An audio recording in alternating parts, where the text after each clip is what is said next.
ሰላም ሰላም ውድና የተከበራችሁ የራማይት ተከታታዮች እንደምን አላችሁ? ነው ያለው አልሐምዱሊላህ። ሁላችሁም በያላችሁበት ዓለም ዳርቻ ሰላም እንደምትሆኑ ተስፋ አደርጋለሁ።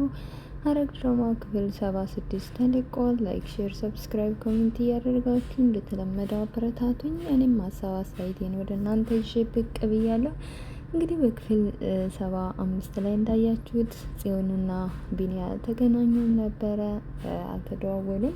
ቀጥታ ወደ ጽዮን ወዳሉበት ነበር ቢኒ የመጣው።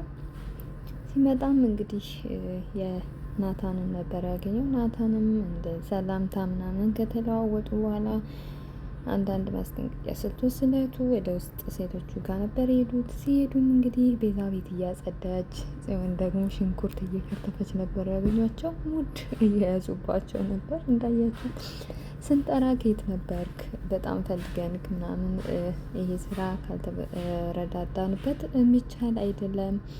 ገነት እንኳን እቃ ያስቀመጠችበትን ማግኘት በጣም ከባድ ነው እያለች ነበር። ቤትም እንግዲህ ምንም አንፈልግም ብለው በዚሁ መካከል ነበር ቢኒ እኔን ጽል ላግዛት ብሎ ሽንኩርት አብሯ ሲከትፍ የነበረው። እንግዲህ ናታንም ቁጭ ብሎ እየተመሰጠ ነበር። ትዊስት ድሮ ከኤፖ ጋር የነበረውን ቁጭ ብሎ እያስታወሰ ነበር። በጣም ተደሞ እያያቸውም ነበር። ቤዛም እንግዲህ እንደዛው። ከዛ በመቀጠል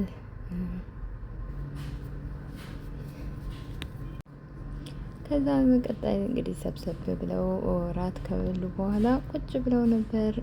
እንግዲህ ሻይ አፍልታ ጽዮን ሻይ አቅርባላቸው። ያው ሉሊትም እንዳያችኋት ሻይ እፈልጋለሁ ስትል የተረፈውን ሻይ ላይ ነበር የደፋችባት። በጣም እንትን ብላ ነበር። ከዛም እንግዲህ ወደ ላይ ወጥተሽ ተጣጣቢ ብላት አውቀሽ ነው የደፋሽባት ምናምን ሲሉ፣ እሷ ግን አይ በፍጹም አለች። እንግዲህ አቶ ያፌት እዝጋ ተወግቶ ወደ ቤቱ ገብቷል። እውነት ይሞታል ብዬ ነበረ፣ ግን ሰውዬ መቼም አይሞትም። እነዚህ ተጨማሪ ሀሳብ አስተያየት ያው እነ ቤዛም ጽዮንም ቀን ሙሉ ሉሊትም ጭምር ስለ ናታን ስርግጥ ዘግቶ መጥፋቱ አስጨንቋቸው ቁጭ ብለው ነበረ ያመሹት። ያው ናታንም ወደ ቤት ገባ። እንግዲህ ናታን ነው ወይ ወጋው ወይስ ማን ነው የሚለውን እስካሁን ምንም የታወቀ የለም። ይመስላችኋል ናታን ነው? እኔ ግን የማውቀው ነገር የለም። ገኒም እዚህ ጋር በጣም ተጨንቃ ቁጭ ብላለች። ውስጤ ጥሩ ስሜት እየተሰማው አይደለም እያለች ነበር። ያው ያፌትም ተወግቶ መጥቶ ኤፍራታን አከመችው። እዛው ቤት ውስጥ ሐኪም ቤት ለመሄድ ፈቃደኛ አልነበረም። ቤት ውስጥ ምናምን ተከመ። ያው እንደዛ ካደሩ በኋላ እንግዲህ ናታንም ተነስቶ ወደ ድርጅቱ ነበር ያመራው። ግን ጋር ተቀጣጥረው ምን እንዳወሩ አይታወቅም።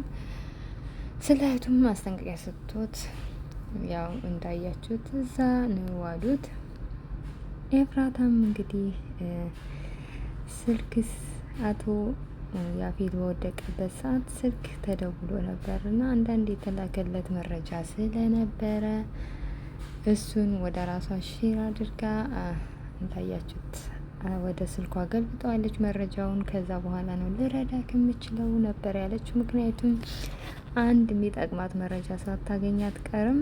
እሱን እንግዲህ ቁጭ ብላ አቶ ያፌት እንዴት አብሬክ ልሰራ ፈቃደኛ ነኝ፣ ድርጅት ውስጥ የተላከልክ መረጃ እንደዚህ ነው ብላ አስደንግጠዋለች። እንግዲህ ቆራጥ አስተሳሰብ ነው። እዚህ ጋር ደግሞ ወይዘሮ ሉሊት ደውላ አንድ ሁለት ጊዜ በሶስተኛው አነሳላትና ያው ትናንትና ቤት ውስጥ እንዳልዋለ ናታን ነገረችው።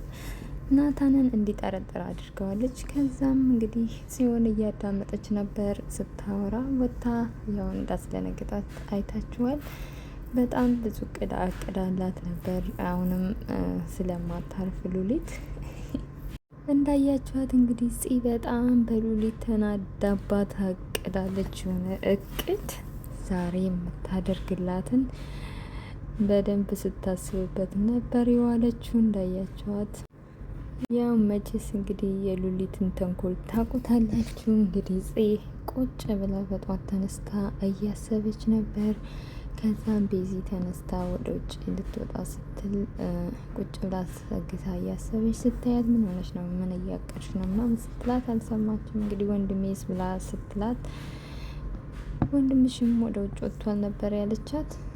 ማታ ምግብ ፏ አርጌ ሰርቼ ነው ጠብቃችሁ ብላ አስቤዛ ለማድረግ እሷም ወደ ውጭ ወጣለሁ አለቻት። በዛ መካከል ነበር ኤፉና እሷ ስልክ የተደዋወሉትና ስለተፈጠረው ያፌት ስለመውጋቱ ስትነግራት በጣም ደንግጣ ነበረ። ምናልባት ሁለታቸውም ቀኑን ሙሉ ስለጠፉ ናታን አድርጎት ይሆናል ብትላት በጣም እንትናለች። እና ጽዮንም እንዳያችኋት በፍጹም የኔ ወንድም ሊያደርግ አይችልም ነበር ያለችው። ከዛ እንግዲህ እዚህ ጋር ኤፉም እየተንከባከበችው ነው እስከሚድን ድረስ። ከዛም ጼዝ ጋር ምግቧን ሰርታ ፏ ብላ እውነት ፏ ብትን ብላ ነበር የጠበቀቻቸው። እነሱም ቤዚና ናታን በጣም ነበር የተደመሙት። እሷ ይህንን ሰርታ በፍጹም ሊያምኗት አልቻሉ ነበር። ቀራት አቀረበች። እንዳያቸዋት ሊበሉ ሲሉ ሎሊትም እንግዲህ ቀጭቋ እያለች ወዳሉበት መታ እኔ ሳህን የለኝም ወይ እያለች ስጠይቅ እንግዲህ ተነስታ ነበር ምግብ ከውስጥ ያቀረበችላት። ይማ አንቺ ሰርተሽው አይደለም ተመላላሽ ሰራተኛ ነው የሰራው እኔ ሳላቅ እየመጣ የሚሰራ ሰው ነበር አለ ማለት ነው ነበር ያለቻት። እንግዲህ ከበሉ በኋላ እንዳያችኋት ሆዴን ማለት ጀመረች። እናንተ በሞትም ችግር የለውም አምቡላንስ ጥሩልኝ ምናምን እያለች እንግዲህ ጺም ባለችበት ሆና ውስጧን ደስ እያሉ ነበር ስትመለከታት የነበረው። ሆነ ቤዛም እንዳያችኋት ድራማሽን ጀመርሽ ነበር ያለቻት። ናታን ነበር እዚጋ የደነገጠ። እንደዚህ እያለች እንግዲህ በመካከል ወድቃለች። ክፍል 77